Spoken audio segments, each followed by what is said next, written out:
And meanwhile, let me introduce our second featured reader, Lindy Barbour. Back to my notes. Lindy Barbour lives in Lanarkshire and teaches at the University of Edinburgh. She researches on psychoanalytic theory and has published on Hans Andersen and the Belgian poet Georges Rodenbach. She is currently working on the theme of emotion and space in the work of Walter Benjamin. Her pamphlet, Where You Start From, was published by Mariscot in 2015. So, Lindy, I of course read your work as well, and with you too, I saw this love for detail, for small but telling gestures, and for what I would say are wonderfully true similes. And I'm thinking here of this line in one of your poem, "Happy as a sheep in the sun," and especially of your poem White Basin and how it works with the image of fish. And that was a poem that really got me as soon as I read it. Um, and to me, it seems that your poems kind of chronicle a special world, both real and dreamlike, filled with characters and all kinds of stories that make up life. And it sort of reminds me of this book by Bogomil Habrol, and it's called, I think, A Little Town Where Time Stood Still.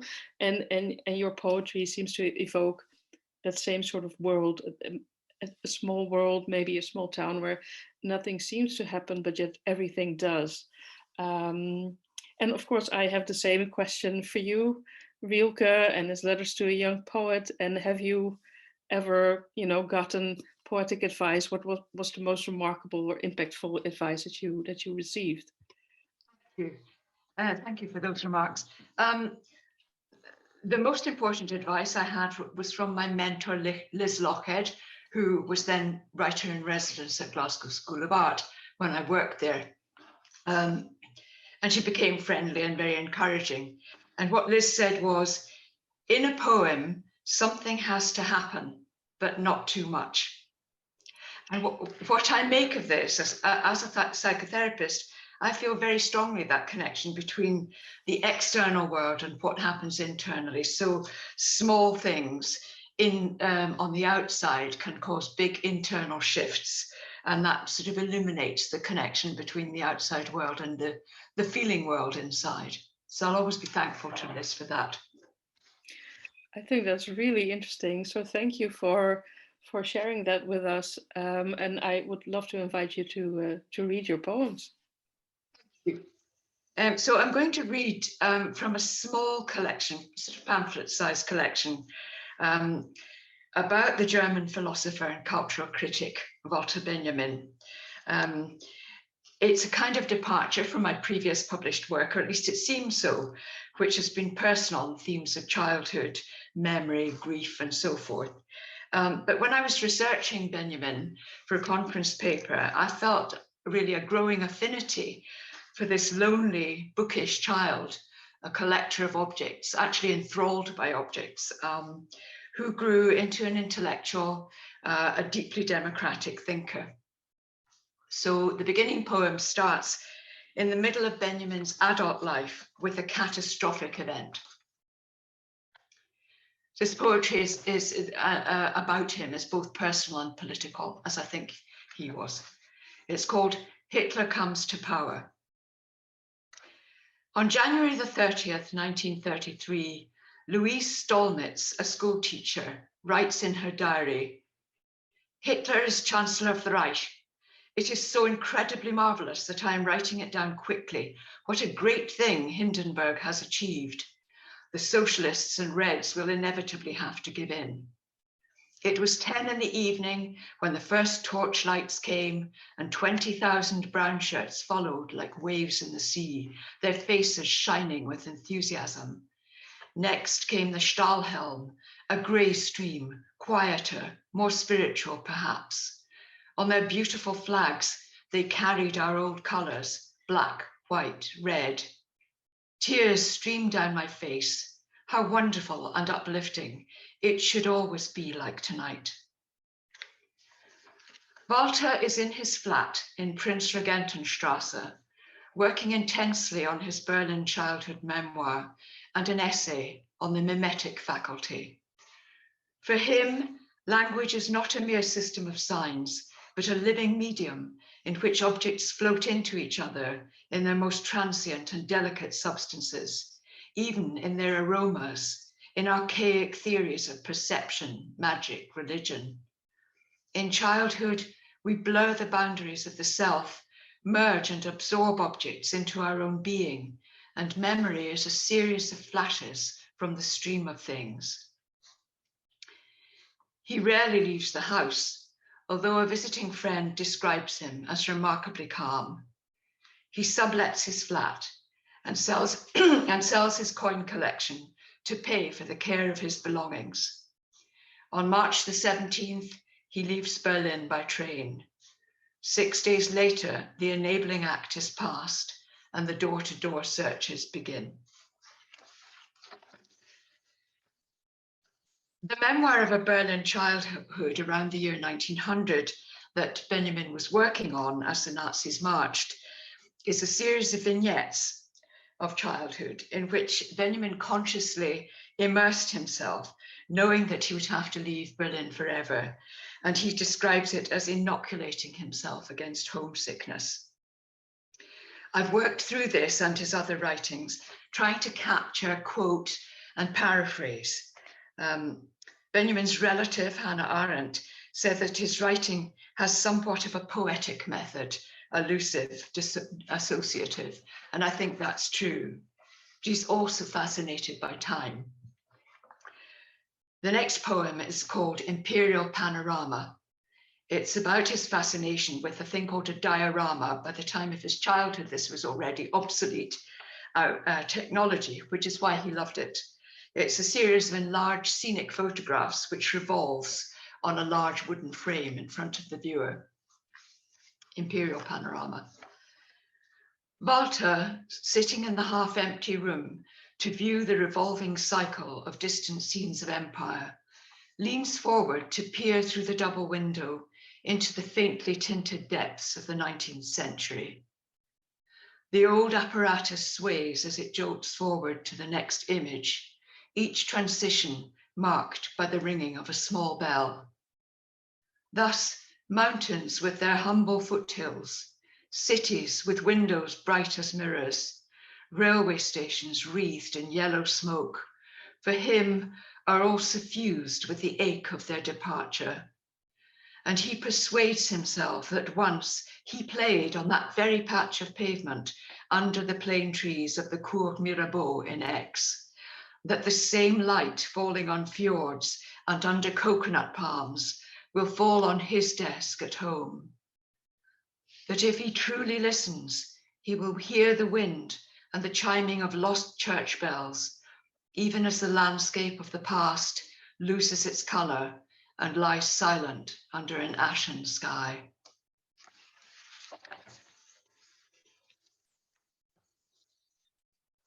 This next poem, we see the child collector for whom his possessions were all objects were kind of imbued, projected feelings into them. And it's called The Desk. Walter escapes from school and is reunited with his desk, a shell for a hermit crab. It holds him hidden and safe. There is space on its shelves, lockers and hooks for his school books and the albums of stamps and postcards, for his box of botanical specimens, for his jotters covered with strong blue paper, for their blotting sheets attached with coloured satin ribbons, for the gold medallions from cigar boxes, for the sabre from his hussar's uniform, for the transfer pictures where his fingers rub the misty curtains to reveal the shoemaker bent over his workbench, the fisherman beside a blue river, the schooner sailing past a lighthouse, the chemist shop jewelled with coloured vases, the milkman on a wintry doorstep piled with snow.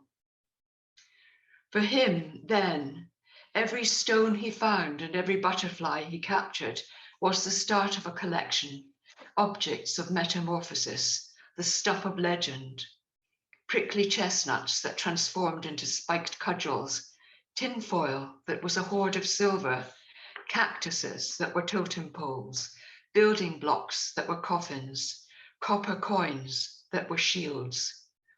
The things of his childhood masked themselves and multiplied in boxes, chests, and drawers. I'd like to write something that comes from things the way wine comes from grapes, he wrote 10 years before he died, with only the clothes he wore, the briefcase with his last manuscript, his beautiful gold watch.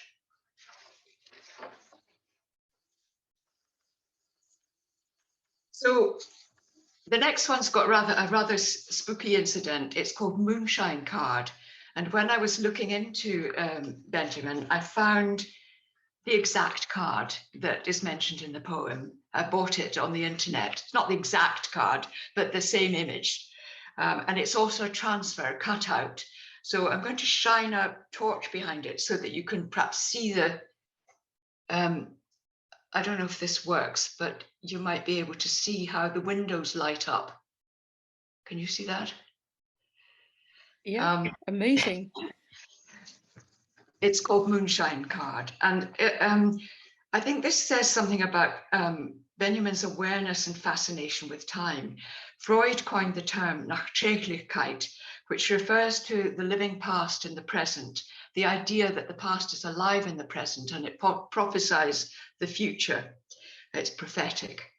So, Moonshine Card. The favourite of all my lost postcards showed the Hallisches Tor and all the houses on Belle Alliance Platz, bright blue against a dark blue background, a full moon high in the midnight sky. That moon and all the rows of windows were cutouts. Held to lamp or candle, they glowed, and their symmetrical shapes, lit equally, made everything grow calm. But once in a nightmare, the moon expanded, filling the sky, and rushed to the balcony where all my family stood. It broke the railings into 1,000 pieces. Horror gripped me then.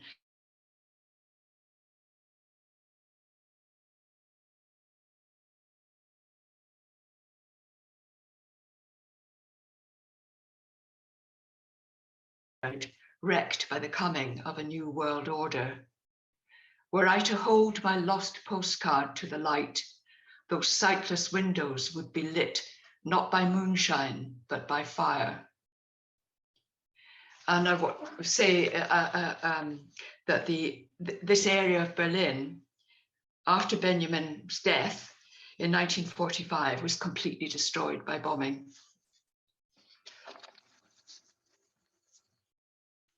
And I just want to end at the ending. It's called The Last European. Hannah Arendt, who had been married to his cousin, observed that Benjamin, who saw himself as clinging to Europe as to the top of a mast that is shattering, felt nothing for America, where he used to say people would find no use for him than to exhibit as the last European. But he tried to imagine himself into the apartment overlooking Central Park, which was waiting for him, and where it is possible to think he might have worked in future in the New York Public Library and conversed with Arendt, Adorno, Horkheimer, and Brecht. Instead, his path led over the Pyrenees, the last escape route. His guide would later record her memories. The hilarity with which the refugees gathered in Marseille had heard of the attempt of these two frail scholars, Benjamin and his friend Frenkel, to pass for French sailors. His knocking at her attic door to request help. His unexpected map reading ability. The inexhaustible courtesy in his famously melodious voice. His night alone under the stars high in the mountains waiting for the rest of the party. The steep vineyard where they climbed almost vertically through the ripe, dark, sweet Banyol grapes, dragging him on their shoulders. The heavy black bag he kept glancing at that held his new manuscript. I cannot risk losing it. It is more important than I am. At the peak they paused. The view came like a fata morgana. Far below, the autumn earth lay in 100 shades of red. Then, new orders from Madrid. The border closed to stateless persons. This was the age of new directives. You had to learn to slip through holes to get free of the labyrinth. But Benjamin was not a wriggler. Timed by his gold watch, he made an end. It is in a small village where nobody knows me that my life will come to a close. His manuscript was lost, his burial place unknown. There is no civilization that is not at once the record of barbarism, he had said, he who had wanted to illuminate the culture of a continent. He also said he'd carried from childhood over the course of all his years 2 enigmas to which he felt life owed him a solution. The heart weighed in the balance and the empty grave.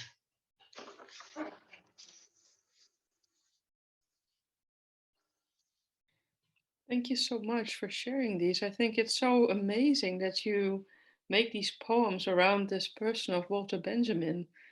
And to me personally, it's a wonderful fitting end to this journey that went to Vienna and Prague, and where we got all this history that happened in the 1930s and 40s in Europe. So thank you so much for sharing.